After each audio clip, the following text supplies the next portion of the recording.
आपने देखा ही होगा आज मार्केट ने फिर से एक ऑल टाइम हाई को टच किया है। चलिए एक बार चार्ट देख लेते हैं। लेकिन मेरा यहाँ पे भी सेम कंसर्न है। मार्केट में ऑल टाइम हाइज लग रहे हैं, मतलब हाइज नए नए बनते जा रहे हैं, लेकिन RSI का डाइवर्जेंस में कोई डिफरेंस नज़र नहीं आ रहा है। अभी भी आज मार्केट में हाई बना, लेकिन यहाँ पे RSI का डाइवर्जेंस अभी भी नेगेटिव है, जो कि मेरे लिए एक अभी मेजर कंसर्न बना हुआ है। लेट्स सी क्या होता है। Let's be positive. आगे बढ़ते हैं और देख लेते हैं कुछ अपडेट्स। पहला है हाईकाल। ये स्टॉक को हमने डिस्कस किया था 9 सितंबर को और हमारा रिटेस्ट पे एंट्री करने का प्लान था। और आप देख सकते हैं स्टॉक में हमारे एक्सपेक्टेशन के हिसाब से रिटेस्ट भी हुआ है। और अगर हम रिटेस्ट से मेज़र करें तो आप देख सकते हैं स्टॉक में हमें करीब 10% का अपमूव भी मिल गया है। और यहाँ पे हम ये भी देख सकते हैं कि वॉल्यूम अभी भी काफ़ी अच्छा ही आ रहा है स्टॉक में। तो आगे के जो हमारे टारगेट्स हैं वो अभी इंटैक्ट है, क्योंकि मुझे लग रहा है यहाँ पे ये टारगेट्स भी अच्छे से अचीव हो जाएंगे। नेक्स्ट है लाओपाला। ये स्टॉक को हमने डिस्कस किया था 10 सितंबर को और हमारा हाई ब्रेक पे कुछ क्वांटिटी और रिटेस्ट पे थोड़ा और क्वांटिटी बाय करने का प्लान था।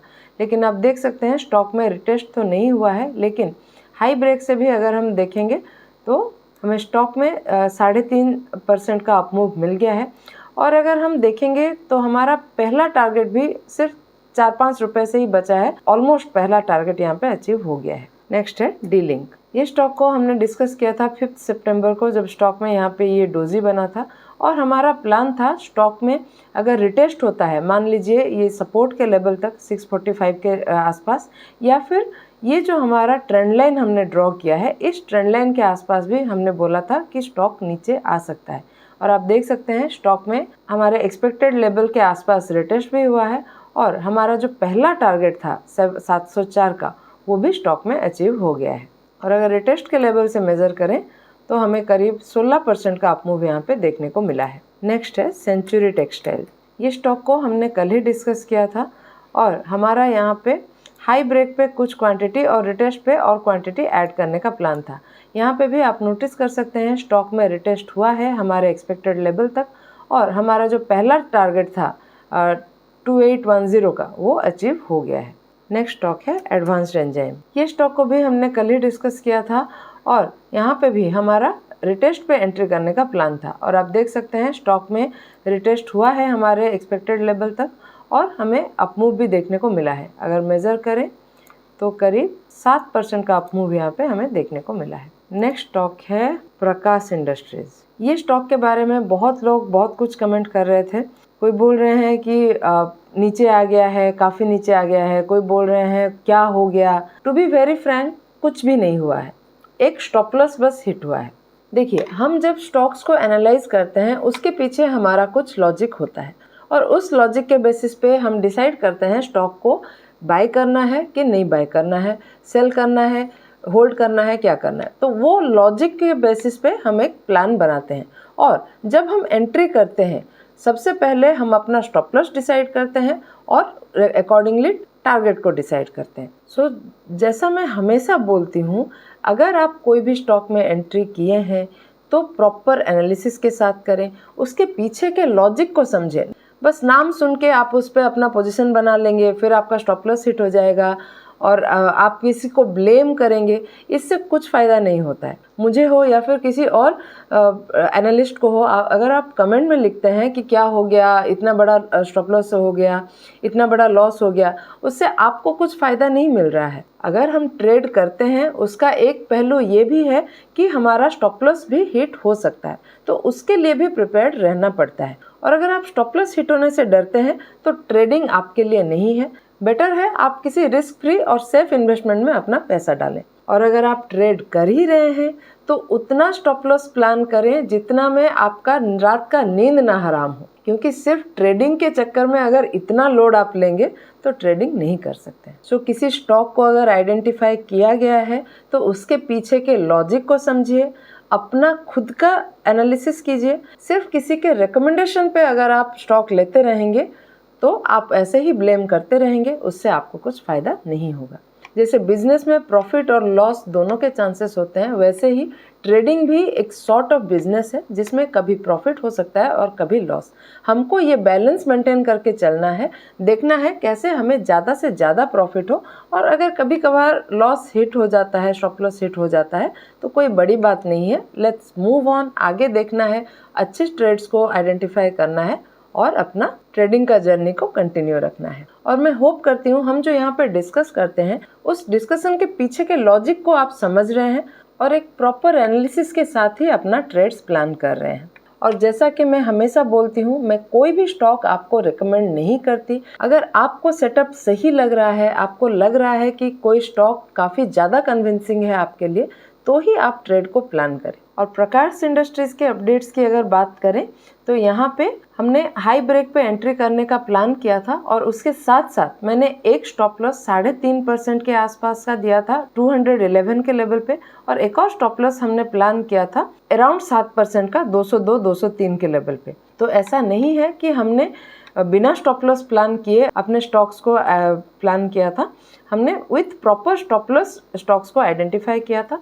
तो अगर आपने स्टॉप लॉस दिया होगा तो इसमें भी आपका बहुत ज़्यादा लॉस नहीं हुआ होगा। और ऐसा नहीं है कोई स्टॉक अगर नीचे गिर गया है तो वो ऊपर उठेगा ही नहीं, उसमें रिकवरी नहीं आएगी। एक्सटर्नल रीजन से भी स्टॉक नीचे आते हैं लेकिन उसमें उस हिसाब से रिकवरी भी हो जाती है। तो मार्केट में थोड़ा पेशेंस का भी ज़रूरत रहता है। सो विद दिस नोट चलिए अभी आगे बढ़ते हैं और देखते हैं हमारा पहला स्टॉक। पहला है KEC इंटरनेशनल लिमिटेड। स्टॉक को हम डेली टाइम फ्रेम में देख रहे हैं और आप देख सकते हैं ये जो मैंने जोन ड्रॉ किया है 945 to 960 का, ये स्टॉक के लिए एक रेजिस्टेंस बना हुआ था करीब जून 2024 से। और आप देख सकते हैं स्टॉक ने इस बीच काफ़ी बार कोशिश किया है इस रेजिस्टेंस के लेवल से ब्रेकआउट करने का, लेकिन नहीं हुआ था। अभी फाइनली 5 सितंबर को स्टॉक में हमें इस लेवल से ब्रेकआउट देखने को मिला है और उसके बाद स्टॉक अभी रिटेस्ट करके फिर से अप मूव करने की कोशिश कर रहा है। तो यहाँ पे अगर हाई ब्रेक पे हम एक एंट्री प्लान करते हैं, 998 का हाई ब्रेक होने पे अगर हम एंट्री प्लान करते हैं तो 1040 के लेवल तक का हम एक टारगेट प्लान कर सकते हैं और हमारा स्टॉप लॉस रहेगा 950 से थोड़ा नीचे। और स्टॉक में तो ऑलरेडी रिटेस्ट हो चुका है तो रिटेस्ट के चांसेस कम हैं। फिर भी स्टॉक अगर थोड़ा सा डिप में हमें मिलता है 959 960 के आसपास तो अच्छी बात है, अच्छा लेवल हो जाएगा उस केस में और रिस्क रिवार्ड का रेशियो भी बेटर हो जाएगा और हमारे लिए एक अच्छा एंट्री बन सकता है। नेक्स्ट स्टॉक है Jindal steel and power. Stock को हम डेली टाइम फ्रेम में देख रहे हैं और आप देख सकते हैं स्टॉक में हमें एक हेड एंड शोल्डर पैटर्न का यहाँ पे ब्रेकआउट देखने को मिल रहा है। चलिए मैं ड्रॉ कर लेती हूँ। तो ये हमारा लेफ्ट शोल्डर है, ये हेड है और ये राइट शोल्डर। तो हमारा यहाँ पे ये एक पैटर्न से हमें ब्रेकआउट देखने को मिला है। तो ऐसा नहीं है सिर्फ जिंदल स्टील एंड पावर में ही हमें ब्रेकआउट देखने को मिला है। अगर हम मेटल इंडेक्स की बात करें, चलिए उसका भी चार्ट एक बार देख लेते हैं। देखिए मेटल इंडस्ट्री ने आउट परफॉर्म किया है आज, करीब 3% का 2.93% का अपमूव आज देखने को मिला है और यहाँ पे एक डबल बॉटम जैसा स्ट्रक्चर बन रहा है देखिए। और ये जो लो बना था प्रीवियस लो, उससे ये जो लो हमें मिल रहा है ये हायर साइड पे मिल रहा है, मतलब हायर लो यहाँ पे बनने शुरू हो गए हैं। और उसके साथ साथ अगर हम बाकी मेटल स्टॉक्स की बात करें, जैसे सेल हो गया, कल्याणी स्टील हो गया, नाल्को हो गया, हिंडाल्को हो गया, टाटा स्टील हो गया, ये सारे स्टॉक्स में हमें कुछ बुलिश फॉर्मेशंस भी दिख रहे हैं। तो मुझे लग रहा है कि मेटल सेक्टर में कुछ पॉजिटिव मूवमेंट हो सकता है। चलिए हम अभी जिंदल स्टील एंड पावर का चार्ट को भी देख लेते हैं। तो यहाँ पे हम देख सकते हैं वॉल्यूम एक्युमुलेशन लास्ट 2-3 डेज का काफ़ी अच्छा हुआ है और RSI भी 60 से ऊपर आ गया है। तो ये स्टॉक अभी मुझे काफ़ी अच्छा लग रहा है, बुलिश लग रहा है। तो यहाँ पे हम एक एंट्री प्लान कर सकते हैं, लेकिन यहाँ पे नेक्स्ट रेजिस्टेंसेस और सपोर्ट्स के लेवल कहाँ पे हैं वो पहले देख लेते हैं।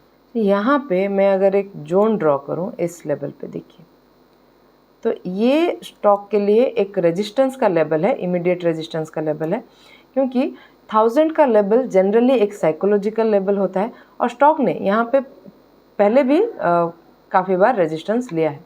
तो ये लेवल हमारे लिए एक रेजिस्टेंस का लेवल हो सकता है और मैं एक्सपेक्ट कर रही हूँ इस लेवल से एक स्ट्रॉन्ग ब्रेकआउट अगर हमें मिलता है तो उसके बाद स्टॉक में हमें मोमेंटम गेन होता हुआ दिख सकता है। और अगर सपोर्ट की बात करें तो सपोर्ट इस लेवल पे हमें मिल सकता है 980 985 के आसपास का, ये हमारा सपोर्ट का लेवल हो सकता है।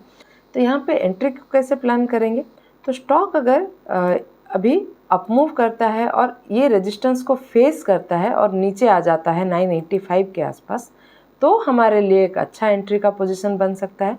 और उस केस में हमारा जो रिस्क रिवार्ड का रेशियो है वो भी अच्छा बन जाएगा और हमें एक अच्छे लेवल पे स्टॉक मिल जाएगा। लेकिन अगर ऐसा नहीं होता है और स्टॉक एक डिसाइसिव ब्रेकआउट हमें देता है इस लेवल से, मतलब 1025 के लेवल से एक डिसाइसिव ब्रेकआउट हमें मिलता है और स्टॉक फिर उसके बाद इस लेवल पे कंसोलिडेट करता है, तो भी हमारे लिए एक अच्छा एंट्री का पोजीशन बन सकता है। तो हमारा पहला टारगेट ये 1020 का लेवल हो जाएगा और इवेंचुअल टारगेट। और अगर यहाँ पे स्टॉप लॉस की मैं बात करूँ तो यहाँ पे क्योंकि मेरा एंट्री अभी श्योर नहीं है, तो जैसे मेरा एंट्री बनेगा उस हिसाब से मैं अकॉर्डिंगली अपना स्टॉप लॉस को प्लान करूँगी।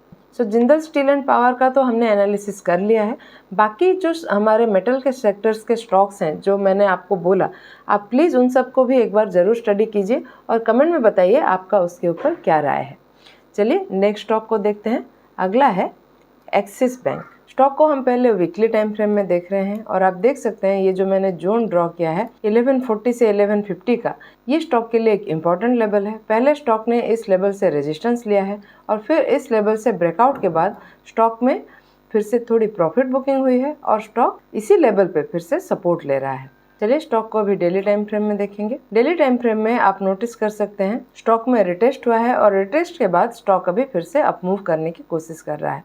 यहाँ पे हमारे लिए एक और रेजिस्टेंस का लेवल बना हुआ था 1190 के लेवल पे और इस लेवल पे हमें एक कप एंड हैंडल का पैटर्न यहाँ पे दिख रहा है। चलिए मैं ड्रॉ कर लेती हूँ। देखिए ये कप और ये हैंडल, तो ये कप एंड हैंडल के पैटर्न से भी हमें यहाँ पे ब्रेकआउट देखने को मिल रहा है 1200 के लेवल से। तो यहाँ पे भी हमारे लिए एक अच्छी ट्रेडिंग की अपॉर्चुनिटी बन रही है। यहाँ पे अगर 1205 का ये हाई ब्रेक होता है तो हम यहाँ पे एक एंट्री प्लान कर सकते हैं, या फिर अगर स्टॉक में थोड़ा रिटेस्ट होता है, थोड़ा डिप में हमें मिलता है तो भी अच्छी बात है, हम और क्वांटिटी ऐड कर सकते हैं। उस केस में हमारा यहाँ पे पहला टारगेट 1225 के लेवल पे रहेगा और नेक्स्ट टारगेट 1340 के लेवल पे रहेगा। अगर स्टॉप लॉस की बात करें तो 1175 के लेवल से थोड़ा नीचे मैं एक स्टॉप लॉस प्लान करूँगी और अगर थोड़ा सा सेफ स्टॉप लॉस प्लान करना है तो 1145 के नीचे भी मैं एक स्टॉप लॉस प्लान करूँगी। तो ये दोनों ही सपोर्ट के जोन्स हो सकते हैं। आप अपने रिस्क एपेटाइट के हिसाब से अपना स्टॉप लॉस को प्रॉपरली प्लान करें।